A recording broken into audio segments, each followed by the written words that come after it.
What's up, Commanders fans? If you believe Terry McLaurin deserves to be paid like a top 5 receiver in the league, smash that like button, and let's make some noise for our captain. And hey, if you're new here, this is Commanders HQ, your daily dose of all things burgundy and gold with that diehard insider fan energy. Hit that subscribe button and turn on notifications so you never miss a move this team makes. Now let's talk about why the clock is ticking, and fast, on Terry McLaurin's contract, and why a young wideout might already be on the hot seat in Washington's reloaded offense. Here's the deal, folks. Washington has a decision to make, and the clock is ticking.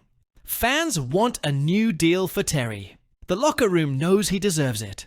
Even Jaden Daniels probably texts management about it every night. But the reality? Nothing's done yet. McLaurin is entering the final year of his contract, set to make $15.5 million in base salary in 2025. Not bad. Unless you realize that 8 receivers are making $30 million or more per season right now. Let that sink in.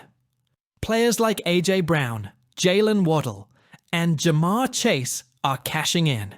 And while Terry isn't expected to top the market like Chase just did, he's sure as hell not playing for half of what he's worth. Now here's where things get a little tense. Terry skipped voluntary OTAs. Not a huge deal. He did the same thing back in 2022. But back then, he followed that up by skipping minicamp.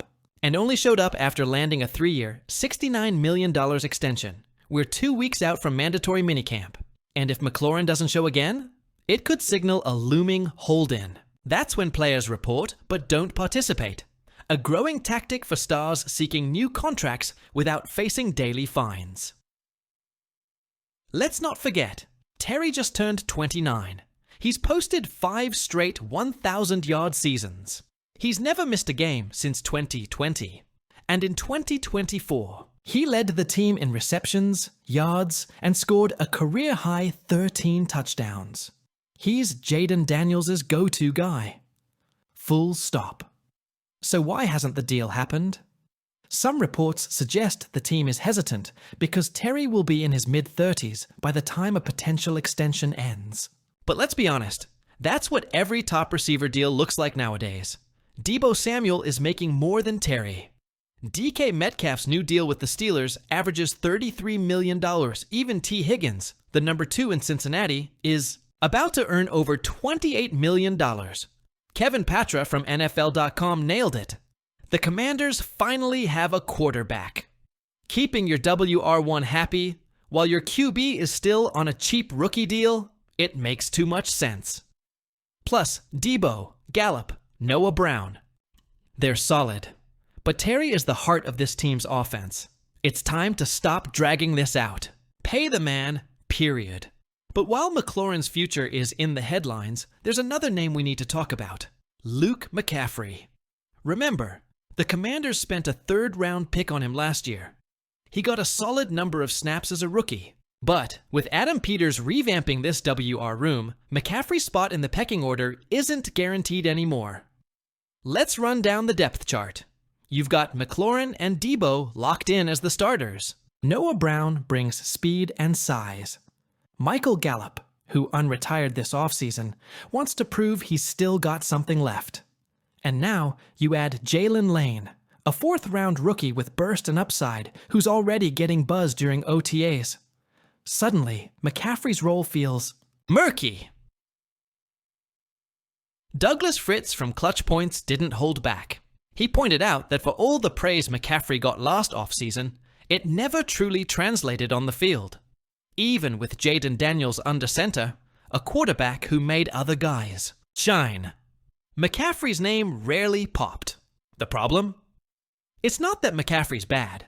He's actually a really solid athlete, and his route running improved down the stretch. He even showed promise on special teams.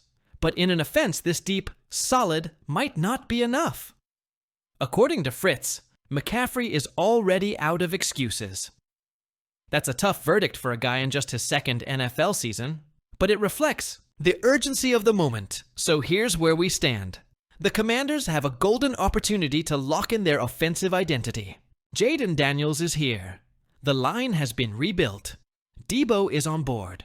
But none of it works at its best if your most reliable pass catcher isn't happy. Pay Terry McLaurin. Secure your captain. End the drama before it begins. And for Luke McCaffrey, he's got the skill set to stick, but he has to prove it. Fast. Otherwise, he could go from promising prospect to forgotten man in a flash. Let's be real. It's only OTAs. We all know that. But when a rookie starts standing out this early, that's when you pay attention. Trey Amos, the former Ole Miss cornerback, was picked 61st overall by the Commanders in the 2025 NFL Draft. And honestly, that might have been one of the biggest steals of the entire weekend. Many scouts had Amos graded as a top 40 prospect, but a few pre-draft concerns caused him to slide. Lucky for us, Adam Peters was ready to pounce. And if these first few practices are any indication, Amos isn't just fitting in, he's standing out. During the most recent open OTA session, Amos balled out. He recorded 2 interceptions, one of them coming off a tight route intended for rookie Luke McCaffrey. The other? A savvy read where he baited the quarterback and jumped to the throw on a crossing route. Veteran-level stuff. Team insider Zach Selby, who's seen a lot of rookies over the years, named Amos one of the top standouts of the day. Not just for the picks, but for his consistent presence in coverage, physicality at the line, and confidence in zone reads. This isn't a rookie who looks overwhelmed. This is a rookie who looks ready, and here's where it gets exciting. The Commanders have a real opening at outside corner. Marshon Lattimore is locked in as CB1, no doubt about it. But that CB2 spot? Still up for grabs. Mike Sainristil is in the mix, but he's best suited for the nickel slot, where his skill set really pops. That means if Amos keeps this momentum going, he could earn a Week 1 starting job on the boundary, right across from a 4-time Pro Bowler. That's massive. A rookie with instincts, physical tools, and the hunger to prove himself. That's the kind of competition Dan Quinn loves. Analyst Douglas Fritz of Clutch Points added even more fuel to the fire. He recently listed Trey Amos as one of Washington's hidden gems that fans need to know.